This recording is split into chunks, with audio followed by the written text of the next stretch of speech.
Let's talk about some of those habits that people call weird. You know the ones. Well, it turns out they might not be weird at all. In fact, they could be a sign that there's something pretty incredible going on inside your head. I mean, come on, who hasn't been called weird at some point, right? Maybe you're the person who talks to yourself while you work, or maybe your desk looks like a hurricane of creativity just blew through. And for years, you've probably been told these are just odd little quirks you need to get under control.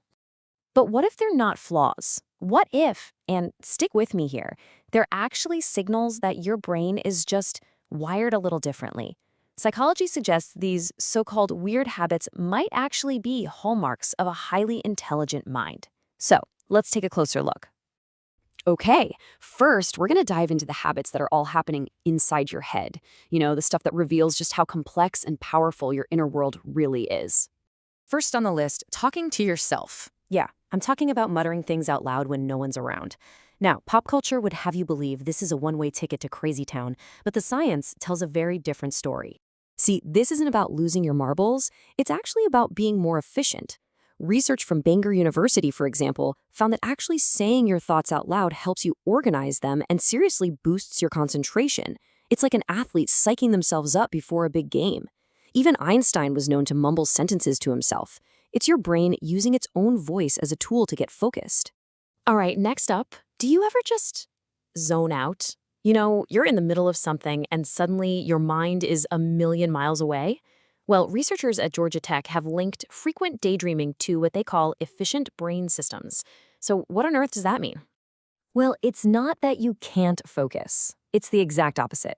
Your brain is so good, so efficient at its job, that it finishes the task at hand and has all this leftover processing power.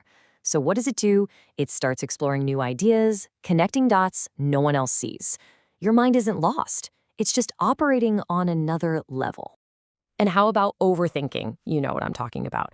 When a simple choice, like where to get dinner, turns into a massive strategic analysis. This isn't you being indecisive. This is your brain doing what it does best, deep processing. It's spotting subtle patterns, running through all the possible outcomes, and making sure you avoid a bad decision. It just refuses to take shortcuts.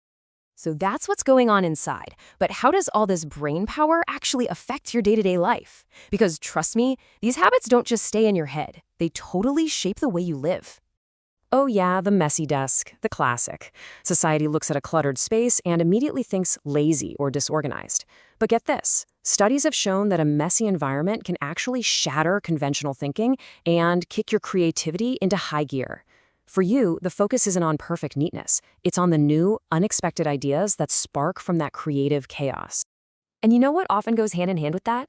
Being a night owl. So many brilliant people find that their best, most creative work happens late at night. Why? Because the world finally quiets down.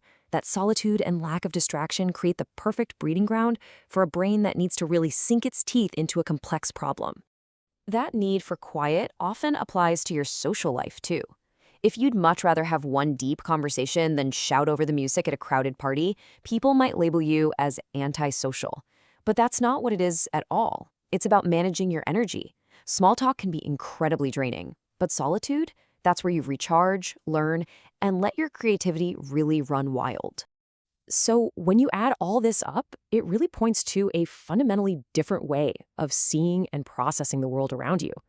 Let's dig into how that plays out with information, art, and even your sense of humor.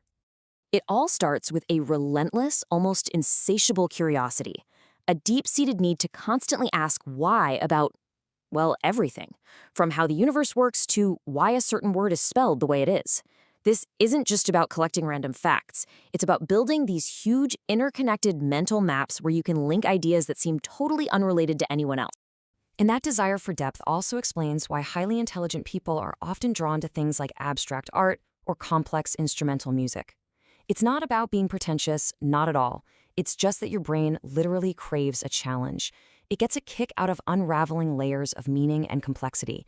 It would rather solve a puzzle than be handed the answer. This preference even shapes your sense of humor. If you're a fan of dark humor, irony, or really clever sarcasm, that's not just a personality quirk. It's a sign of serious cognitive horsepower. It means your brain is fast enough to process multiple layers of meaning and abstract ideas all at once. And that brings us to the ultimate paradox, right? You can spend hours completely absorbed in solving some incredibly complex problem, but ask you to do a simple, repetitive chore, it feels impossible. Again, it's not laziness. Think of it like your brain is saving its battery.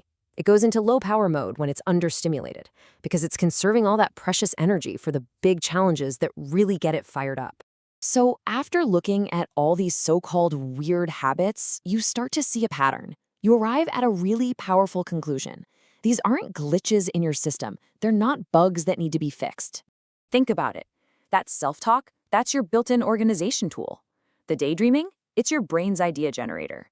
That messy desk is just the physical sign of a mind juggling complex thoughts. The late nights are for focus.